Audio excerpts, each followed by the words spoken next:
അല്ല, മീഡിയ വണ്ണിൽ ഒരു വീഡിയോ അപ്ലോഡ് ചെയ്തിട്ടുണ്ട്. അത് ഏറ്റവും പ്രധാനപ്പെട്ട വീഡിയോ ആണ്. അതിൽ പറയുന്നത് ഞങ്ങളുടെ മുത്തുമണി പുറത്തിറങ്ങിയെന്നാണ്. ആ വീഡിയോയിൽ കേൾക്കുമ്പോൾ നമുക്ക് മനസ്സിലാവും ആ മുത്തുമണി ആരുമല്ല, കേരളത്തെ വിറപ്പിച്ച നേതാവാണ്.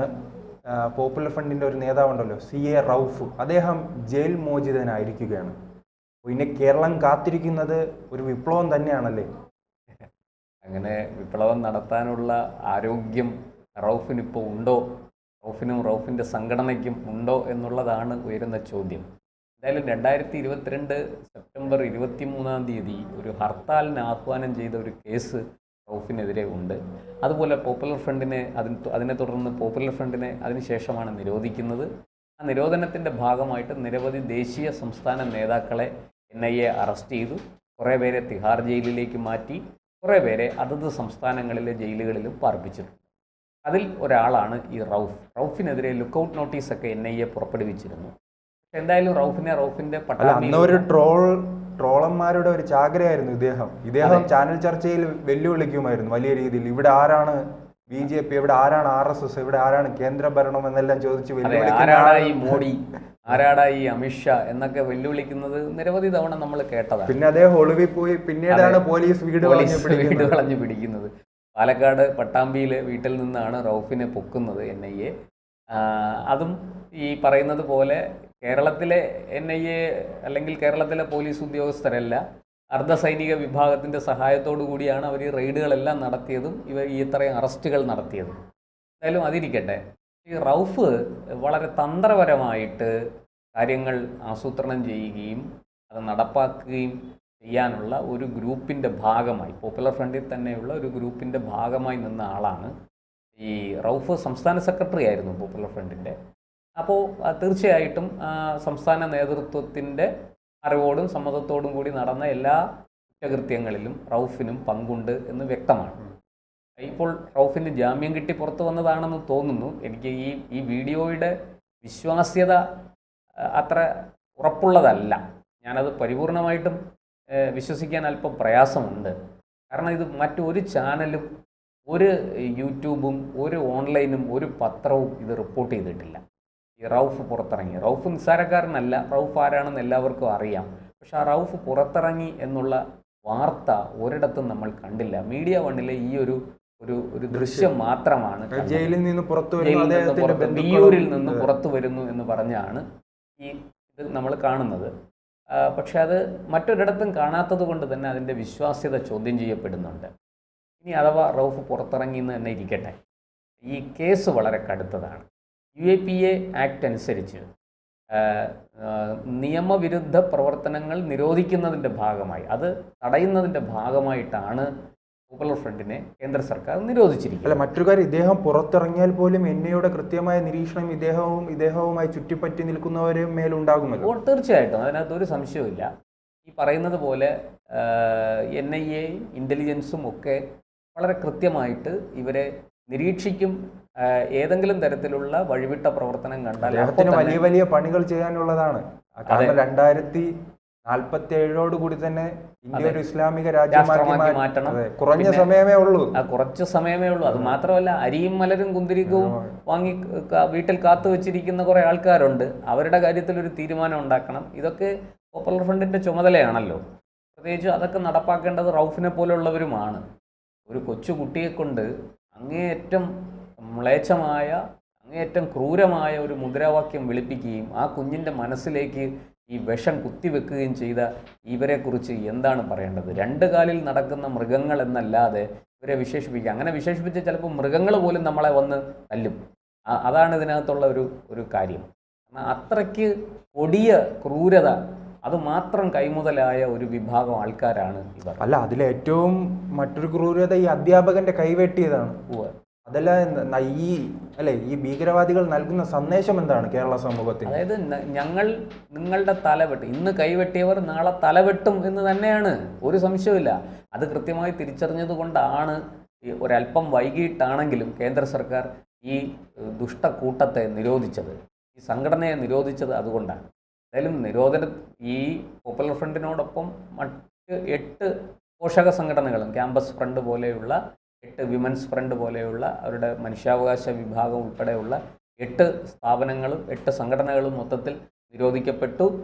അതിനകത്തുനിന്ന് രക്ഷപ്പെട്ടത് SDPI എന്ന് പറയുന്ന രാഷ്ട്രീയ പാർട്ടി മാത്രമാണ്. പോപ്പുലർ ഫ്രണ്ടുമായിട്ട് അഭേദ്യമായ ഒരു പൊക്കിൾക്കൊടി ബന്ധമുള്ള SDPI മാത്രമാണ് അതിൽ നിന്ന് രക്ഷപ്പെട്ടത്. അത് ഈ തെരഞ്ഞെടുപ്പ് കമ്മീഷനിൽ രജിസ്റ്റർ ചെയ്തിരിക്കുന്നത് കൊണ്ടാണ് അവരെ കേന്ദ്ര സർക്കാരിന് നിരോധിക്കാൻ കഴിയാതെ പോയത്. പക്ഷേ അത് ഭാവിയിൽ അതും നിരോധിക്കപ്പെടും എന്ന് തന്നെയാണ് ഞാൻ മനസ്സിലാക്കുന്നത്. അതിനുള്ള തെളിവുകളും കാര്യങ്ങളും ഒക്കെ കേന്ദ്ര സർക്കാരും ഈ പറയുന്നത് പോലെ രഹസ്യാന്വേഷണ വിഭാഗവും ശേഖരിച്ചു കൊണ്ടിരിക്കുകയാണ്. അതിന് തുടർ നടപടികൾ ഉണ്ടാകും എന്ന് തന്നെ കരുതാം. ഇവിടെ ഇപ്പോൾ ഈ പറഞ്ഞതുപോലെ റൌഫ് ജാമ്യത്തിൽ ഇറങ്ങിയെങ്കിൽ അത് എന്തുകൊണ്ട് ചർച്ചയായില്ല എന്നൊരു ചോദ്യം ഇവിടെ ഉയരുകയാണ്. അതിന് കൃത്യമായൊരു മറുപടി കിട്ടേണ്ടതാണ്. പ്രത്യേകിച്ച് മുഖ്യധാരാ മാധ്യമങ്ങളൊന്നും തന്നെ റൌഫ് അത്ര ചെറിയ മീനല്ല, റൌഫ് ഒരു വലിയ മീൻ തന്നെയാണ്, വലിയ സ്രാവോ ഒക്കെ തന്നെയാണ് റൌഫ്. പക്ഷേ ആ റൌഫ് എന്തുകൊണ്ട് റൌഫിൻ്റെ പുറത്തിറങ്ങൽ ചർച്ചയായില്ല എന്നൊരു ചോദ്യം അവശേഷിക്കുന്നുണ്ട്. അത് കൃത്യമായിട്ടും അതിന് ഉത്തരം കിട്ടേണ്ടതുണ്ട്. നമുക്കിപ്പോൾ പെട്ടെന്ന് അതിനുള്ള ഉത്തരം നമ്മുടെ കയ്യിലും ഇല്ല. പക്ഷെ ഒരു കാര്യം സത്യമാണ്, ഈ പറയുന്നത് അതോടൊപ്പം തന്നെ കുറച്ച് നാളുകൾ മുൻപായിരുന്നു ഈ പല കോഴിക്കോട് കേന്ദ്രീകരിച്ച് പല സംഘടനകളും രംഗത്ത് വരുന്നു. അവരുടെ എല്ലാം പിന്നിൽ പോപ്പുലർ ഫ്രണ്ടിന്റെ ഒരു തിരിച്ചുവരവാണെന്ന രീതിയിൽ ചർച്ച ഉണ്ടാകുന്ന ഈ സമയത്താണല്ലോ ഇദ്ദേഹവും ഈ പ്രതിയും തിരിച്ചു വരുന്നത്. അതെ, ഈ നേരത്തെ നമ്മൾ ഈ പറഞ്ഞതുപോലെ പോപ്പുലർ ഫ്രണ്ട് നിരോധിക്കപ്പെട്ട് കഴിഞ്ഞപ്പോൾ ഈ പോപ്പുലർ ഫ്രണ്ടിലെ ആൾക്കാർ ചേർന്ന് മറ്റു പല സന്നദ്ധ സംഘടനകളും രൂപീകരിച്ച് അതിലേക്ക് മെക്സവനെതിരെ വലിയ ആക്ഷേപവും ആരോപണമാണ് ഉയർന്നത്. അതിൻ്റെ ഭാരവാഹികളൊക്കെ അത് നിഷേധിച്ചെങ്കിലും ഈ പറയുന്നത് പോലെ പോലീസ് അതിനെക്കുറിച്ച് കൂടുതൽ അന്വേഷണം നടത്തി വരികയാണ്. ഇപ്പോഴും കൃത്യമായൊരു വിവരം അവരെക്കുറിച്ച് പറയാൻ സാധിച്ചിട്ടില്ല. എന്തായാലും അത്തരത്തിലുള്ള സംഘടനകൾ കൂണുപോലെ പൊട്ടിമുളയ്ക്കുകയും അവർക്ക് വലിയ തോതിൽ ജനപ്രീതി ഉണ്ടാകുന്ന ആ ഒരു പ്രദേശത്തെങ്കിലും, മലബാർ ദേശത്തെങ്കിലും അതിന് ജനപ്രീതി ആർജിക്കാൻ സാധിക്കുകയും ചെയ്തു. പക്ഷേ വളരെ തന്ത്രപരമായിട്ട് കേന്ദ്ര സർക്കാർ ഈ UAPA നിയമം ഉപയോഗിച്ച് പോപ്പുലർ ഫ്രണ്ടിനെ നിരോധിക്കുകയും അതിലെ നേതാക്കളെ ഒന്നൊഴിയാതെ പിടിച്ച് ജയിലിലടക്കുകയും ചെയ്തു. നിരവധി പേരെ, ദേശീയ ചുമതലയുള്ള നിരവധി നേതാക്കളെ അറസ്റ്റ് ചെയ്ത് തീഹാർ ജയിലിലേക്കാണ് കൊണ്ടുപോയത്. അവർ സുപ്രീം കോടതിയിൽ പോയി ജാമ്യാപേക്ഷ സമർപ്പിച്ചു. രോഗിയാണ്, ക്യാൻസർ രോഗിയാണ്, മറ്റനേകം കുഴപ്പങ്ങളുണ്ട്, അതുകൊണ്ട് ജാമ്യം വേണം എന്ന് പറഞ്ഞാണ് അവർ കോടതിയെ സമീപിച്ചത്. കോടതി മറുപടി നൽകി, ജയിലിലും വേണ്ടത്ര സുരക്ഷ കിട്ടും, അത് ഇതിൻ്റെ പ്രധാനപ്പെട്ട ആളിന്, ദേശീയ അധ്യക്ഷന് ജാമ്യം കൊടുക്കണോ വേണ്ടയോ എന്ന് പരിശോധിക്കാൻ ഒരു മെഡിക്കൽ ബോർഡിനെ കോടതി നിയോഗിച്ചിരുന്നു. അങ്ങനെയൊക്കെയുള്ള സംഭവങ്ങൾ കഴിഞ്ഞ കാലങ്ങളിൽ നടന്നു. ഇപ്പോൾ എന്തായാലും റൌഫിൻ്റെ കാര്യത്തിൽ വരുമ്പോൾ റൌഫ് ഒരു അപകടകാരിയായ മനുഷ്യൻ തന്നെയാണ്. റൌഫ് പറയുന്നത് വിടുവായത്തനമൊക്കെ ആണെന്ന് നമുക്ക് തോന്നുമെങ്കിലും റൌഫ് അങ്ങനെയല്ല, അതിനേക്കാൾ അപകടകാരിയായ മനുഷ്യൻ തന്നെയാണ് എന്നാണ് നമുക്ക് മനസ്സിലാകുന്നത്. എന്തായാലും ഇപ്പോൾ ഈ റൌഫ്, അതോടൊപ്പം തന്നെ മറ്റൊരു കാര്യം നാം സംശയിക്കേണ്ടിയിരിക്കുന്നു അല്ലേ, റൌഫ് എന്ന കോമാളിയെ മുൻനിർത്തി പോപ്പുലർ ഫ്രണ്ട് സജീവമാകാൻ ശ്രമിച്ചതാണോ എന്ന് സംശയിക്കേണ്ടിയിരിക്കുന്നു. അതും നമുക്ക് ഈ പറഞ്ഞതുപോലെ ഇതൊന്നും തള്ളിക്കളയാവുന്ന കാര്യങ്ങളല്ല. കാരണം ഈ രാജ്യസുരക്ഷയുമായി ബന്ധപ്പെട്ട നിരവധി വിഷയങ്ങൾ ഇതിനകത്തുണ്ട്. അതുകൊണ്ട് തന്നെ നമുക്കത് സമ്പൂർണ്ണമായിട്ടും ചർച്ച ചെയ്യാനും സാധിക്കില്ല, അതിനെ വിശകലനം ചെയ്യാനും സാധിക്കില്ല. പക്ഷേ ഒന്ന് രണ്ട് കാര്യങ്ങളുള്ളത് പറയുന്നത് പോലെ കേന്ദ്ര സേന, ഈ അർദ്ധസൈനിക വിഭാഗം ഇവരെ അറസ്റ്റ് ചെയ്യുമ്പോൾ ഉണ്ടായിരുന്നു എന്നുള്ളതാണ്. അതായത് ഇവർക്ക് വലിയ സ്വാധീനമുണ്ടെന്നും സംസ്ഥാന പോലീസിലടക്കം ഇവരുടെ ആളുകളുണ്ടെന്നും അതുകൊണ്ട് തന്നെ റെയ്ഡ് ഉൾപ്പെടെയുള്ള വിവരങ്ങൾ ചോരുമെന്നും വളരെ നേരത്തെ കേന്ദ്ര സർക്കാർ മനസ്സിലാക്കി. അതുകൊണ്ടാണ് ഈ കൂട്ടരെ ഒഴിവാക്കി പകരം കേന്ദ്രസേനയെ തന്നെ രംഗത്തിറക്കിയത്. അപ്പോൾ അത്രയും പ്രാധാന്യം ഇതിനുണ്ട് എന്ന് വ്യക്തമാണ് ഇതിലൂടെ.